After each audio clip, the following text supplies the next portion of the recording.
Mi familia me ignoró por 20 años y consintió a mi hermana.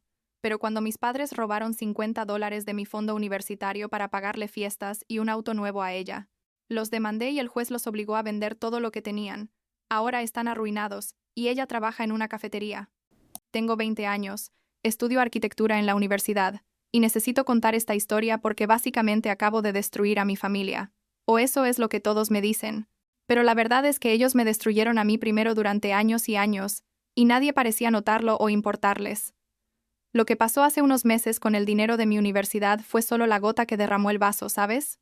Pero para entender todo esto tengo que retroceder, tipo hasta cuando era niña, porque esto viene de lejos. Crecí con mi hermana menor Brittany, que tiene 18 años ahora, y desde que tengo memoria, ella siempre fue la niña de oro de mis padres. Y cuando digo niña de oro, no estoy exagerando ni un poco. Era como si el sol saliera por donde ella caminaba, y yo simplemente era, no sé, un mueble que estorbaba en la casa.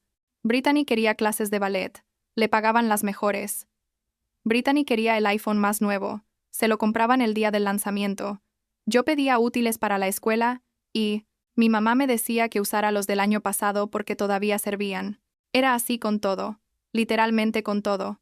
Y lo peor es que si yo me quejaba o decía algo me convertía automáticamente en la egoísta, en la que causaba problemas, en la que no entendía que las cosas costaban dinero.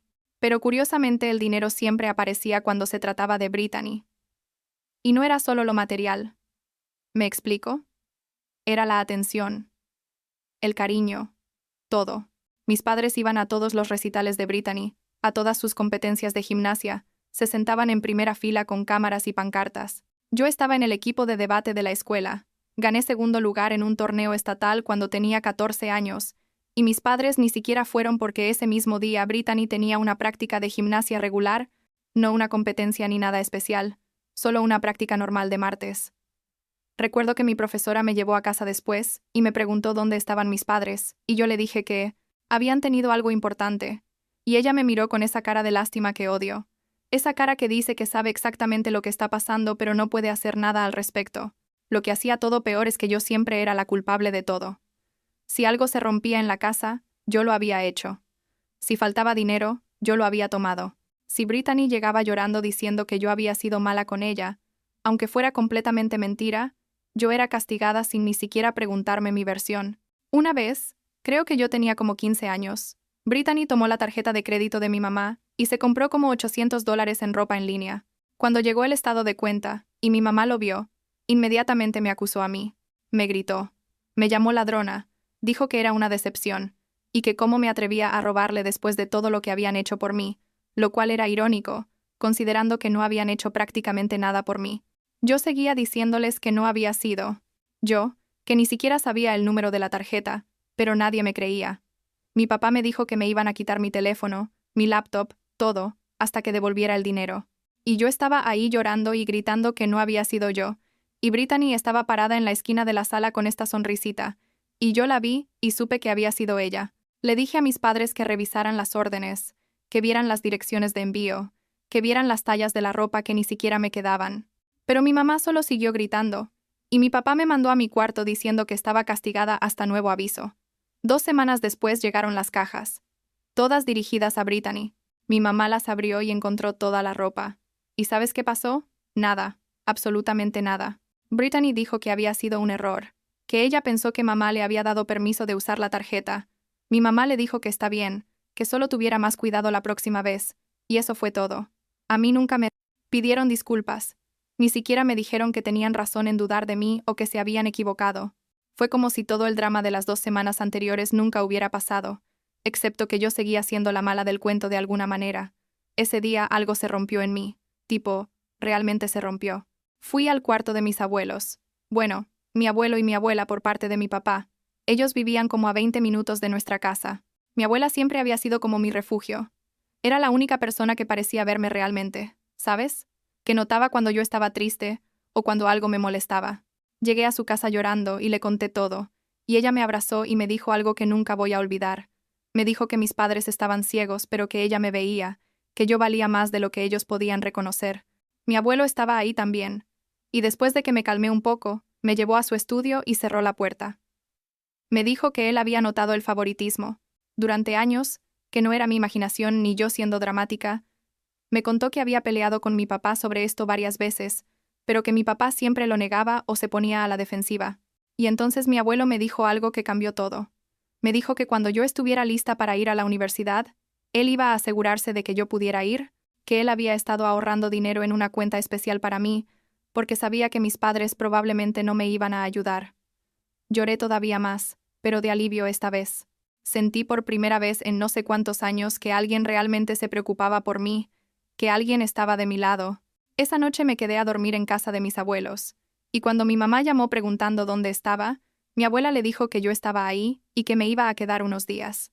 Mi mamá intentó protestar, pero mi abuela básicamente le colgó el teléfono. Esos unos días se convirtieron en permanente. A los 16 años me mudé, oficialmente con mis abuelos. Mis padres pusieron un poco de resistencia al principio, no porque me extrañaran o les importara realmente, sino porque, ya sabes, qué iban a decir los vecinos, qué iba a pensar la familia, cómo se iba a ver que su hija mayor los había abandonado. Pero mis abuelos fueron firmes. Le dijeron a mis padres que o me dejaban quedarme con ellos o iban a empezar a hablar abiertamente sobre el trato que me daban, y mis padres cedieron rápidamente porque Dios no permita que alguien sepa la verdad sobre ellos. Los 2 años que viví con mis abuelos fueron los mejores de mi vida hasta ese momento. Mi abuela me enseñó a cocinar. Mi abuelo me ayudaba con matemáticas. Me llevaban a mis eventos escolares. Celebraban mis logros. Era como vivir en un mundo completamente diferente. Mis padres me llamaban a veces, bueno, mi papá me llamaba principalmente para hacerme sentir culpable, diciendo cosas como que yo había roto la familia, que mi mamá lloraba por mí todas las noches, lo cual yo sabía que era mentira porque mi mamá no había llorado por mí ni una vez en mi vida. A veces yo iba a visitarlos, principalmente porque mis abuelos me decían que debía mantener al menos alguna relación, pero las visitas siempre eran incómodas y frías, y Brittany actuaba como si yo fuera una extraña que había venido de visita. Entonces pasó lo peor. Durante mi último año de preparatoria, mi abuelo murió. Ataque al corazón. Completamente inesperado. Tenía como 68 años y estaba en perfecta salud hasta donde todos sabían. Fue devastador, absolutamente devastador. Y luego, como 6 meses después, mi abuela murió también.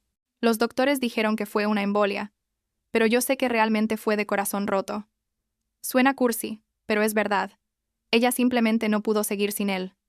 Perderlos fue como perder todo de nuevo. Ellos eran mi familia real, las únicas personas que realmente me habían amado incondicionalmente. El funeral fue horrible. Mis padres estaban ahí actuando como los dolientes principales cuando apenas habían visitado a mis abuelos en los últimos 2 años. Brittany estaba tomándose selfies en el baño de la funeraria, lo juro, la vi. Después del funeral vino la lectura del testamento. Mis abuelos me dejaron su casa y me dejaron la cuenta de ahorros que mi abuelo había mencionado, que terminó siendo como 55,000 dólares específicamente designados para mi educación universitaria. También me dejaron algunos de sus muebles y objetos personales. A mis padres les dejaron algunas cosas menores, y a Brittany nada específico porque, bueno, mis abuelos sabían exactamente cómo era la situación. Mi papá se puso furioso, tipo realmente furioso.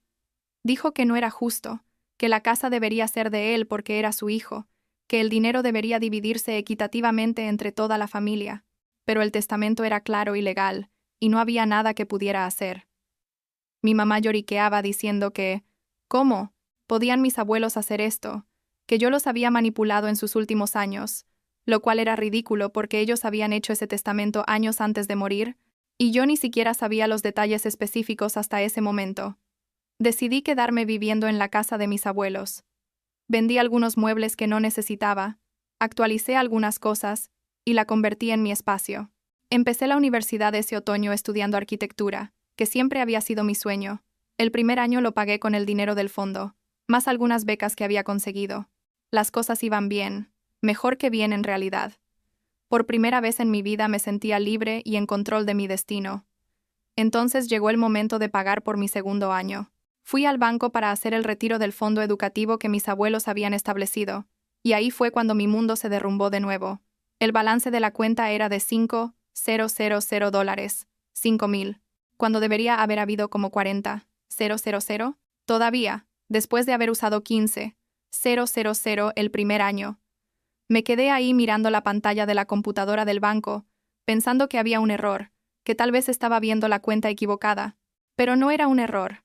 Le pedí al empleado del banco que me mostrara el historial de transacciones, y ahí estaba, claro como el agua, 3 retiros grandes durante los últimos 9 meses, uno por 25,000 dólares, otro por 15,000 y otro por 10,000, y adivina quién los había hecho, mi papá. Técnicamente su nombre todavía estaba en la cuenta como cofirmante de cuando la cuenta se abrió originalmente, algo que mis abuelos probablemente olvidaron cambiar, y él había usado eso para sacar el dinero. Sentí como si me hubieran golpeado en el estómago. No podía respirar. El empleado del banco me estaba preguntando si estaba bien, y yo solo podía negar con la cabeza. Tomé los papeles con el historial de transacciones y salí del banco como zombie. Me senté en mi auto, en el estacionamiento, y simplemente me quedé ahí por no sé cuánto tiempo, tal vez una hora, solo mirando esos números, esos retiros, esa traición documentada en papel. Finalmente reuní suficiente compostura para manejar a la casa de mis padres. No llamé antes, solo llegué. Toqué la puerta y mi mamá abrió, y cuando me vio su cara inmediatamente mostró culpa, tipo lo supo instantáneamente porque estaba ahí. Entré sin esperar invitación y encontré a mi papá en la sala viendo televisión. Le tiré los papeles del banco en el regazo y le dije, ¿qué mierda es esto? Él miró los papeles, ni siquiera parecía sorprendido o arrepentido, solo cansado, y dijo que podían explicarlo. Mi mamá empezó con esta historia de cómo Brittany había querido una fiesta de Sweet 16, realmente especial, que era una vez en la vida, que era importante para ella, y que la fiesta había costado más de lo que esperaban, como 25,000 dólares, porque habían rentado un salón elegante, contratado, un dijata famoso, tenían comida gourmet para 200 personas, 25,000 dólares en una fiesta. Para una niña que ya tenía todo, pero no terminaba ahí. Oh no. Parte del dinero también se usó para comprarle a Brittany un auto nuevo para su cumpleaños número 17, un Honda Accord nuevo, porque aparentemente ella no quería algo usado. Y también habían pagado por un viaje familiar a Europa el verano pasado, 2 semanas recorriendo Francia e Italia, un viaje al que obviamente yo no fui ni me invitaron. Les grité. Les pregunté cómo se atrevían, cómo podían robarse mi dinero para la universidad, el dinero que mis abuelos habían trabajado duramente para ahorrar específicamente para mí, para desperdiciarlo en lujos para Brittany. Mi papá tuvo el descaro de decir que no era robar porque técnicamente su nombre estaba en la cuenta, y que además yo ya tenía la casa de mis abuelos que valía mucho dinero, así que no debería ser tan egoísta. Mi mamá agregó que de todas formas yo probablemente no iba a terminar la universidad, que la arquitectura era una carrera difícil, y que tal vez debería considerar algo más práctico, y que el dinero se había usado para la familia, que Brittany era familia también, y merecía tener cosas lindas. Les dije que Brittany había tenido cosas lindas, toda su vida mientras yo no tenía nada, que este dinero era específicamente para mi educación, que mis abuelos me lo habían dejado a mí. Mi papá se levantó y me dijo que estaba siendo dramática, que ellos iban a pagar el dinero de vuelta eventualmente, que solo necesitaban tiempo. Le pregunté cuándo exactamente iban a devolver 50,000 dólares, y él no tenía respuesta. Mi mamá empezó a llorar diciendo que yo estaba destruyendo a la familia, que cómo podía ser tan cruel, que ellos habían hecho su mejor esfuerzo criándome. Brittany bajó las escaleras en ese momento, probablemente por todo el escándalo, y les preguntó qué pasaba. Cuando le expliqué. Cuando le dije que habían robado mi dinero de la universidad para pagar su fiesta ridícula y su auto y sus vacaciones, ella solo se encogió de hombros y dijo, bueno, no es como si realmente lo necesitaras. Tú ya tienes una casa. Es una casa. Como si eso pagara mi matrícula, mis libros, mi comida. Me fui de ahí y fui directamente a consultar con un abogado. Usé parte de los 5,000 dólares que quedaban para pagar la consulta inicial. El abogado revisó todos los documentos, el testamento de mis abuelos, los papeles del banco, todo, y me dijo que tenía un caso sólido. El testamento especificaba claramente que el dinero era para mi educación, y aunque el nombre de mi papá estaba técnicamente en la cuenta como cofirmante, él había violado la intención del testamento, al usar el dinero para otros propósitos. Demandé a mis padres. No fue una decisión fácil. Pero, ¿qué otra opción tenía? Necesitaba ese dinero para terminar mi carrera, y ellos claramente no. Tenían intención de devolverlo voluntariamente. La demanda causó un escándalo familiar masivo. tíos, tías, primos, todos empezaron a llamarme, a mandarme mensajes diciéndome que cómo podía hacerle eso a mi familia, que los estaba destruyendo, que era una egoísta y una malagradecida. Algunos familiares de parte de mi mamá dejaron de hablarme completamente. Mi papá trataba de hacerme quedar como la mala con todos, diciendo que yo estaba arruinando sus vidas por puro rencor, que él era mi padre y merecía respeto. Mi mamá publicaba en Facebook cosas vagas sobre hijos desagradecidos y traición familiar, claramente dirigidas a mí. Brittany me mandó mensajes de texto horribles, llamándome bruja y perra, y diciendo que ojalá me fuera al infierno, que yo estaba arruinando su vida, pero seguía adelante con la demanda. El proceso legal duró meses, como 6 o 7 meses de audiencias y presentación de documentos y estrés constante. Tuve que pedir préstamos estudiantiles para cubrir mi segundo año mientras todo esto se resolvía. Mi abogado era bueno, muy bueno, y teníamos toda la evidencia de nuestro lado. El testamento era claro, los retiros bancarios estaban documentados, y mis padres básicamente admitieron que habían usado el dinero para cosas no relacionadas con mi educación. Finalmente, el juez falló a mi favor. Ordenó a mis padres devolver los $50,000 completos más intereses y costos legales, terminando siendo como $56,000 en total. Mis padres no tenían ese dinero en efectivo, obviamente, porque lo habían gastado todo. Entonces el juez ordenó que vendieran activos para pagar. Eso significaba el auto de Brittany. El Honda Accord nuevo de Brittany fue vendido. También tuvieron que vender algunas joyas de mi mamá, algunos muebles caros que habían comprado recientemente, y básicamente liquidar cualquier cosa de valor que tuvieran. Brittany estaba histérica, llamando y dejando mensajes de voz gritando y llorando sobre cómo yo le había arruinado la vida, que ahora no tenía auto, que sus amigas se burlaban de ella. Cuando finalmente recibí el dinero, cada centavo de esos $56,000, corté todo contacto. Bloqueé los números de mis padres, el número de Brittany, bloqueé a todos en redes sociales. Le dije a los pocos familiares que todavía me hablaban que no quería escuchar nada sobre mis padres o Brittany, que estaban muertos para mí. Han pasado como 4 meses desde entonces. He escuchado a través de mi tía, la única familiar de mi papá que todavía me habla y que secretamente me apoya, que las cosas están mal para ellos. Brittany tuvo que conseguir un trabajo en una cafetería porque mis padres ya no pueden pagarle todo lo que quiere. Aparentemente ella odia trabajar, se queja constantemente, pero no tiene opción.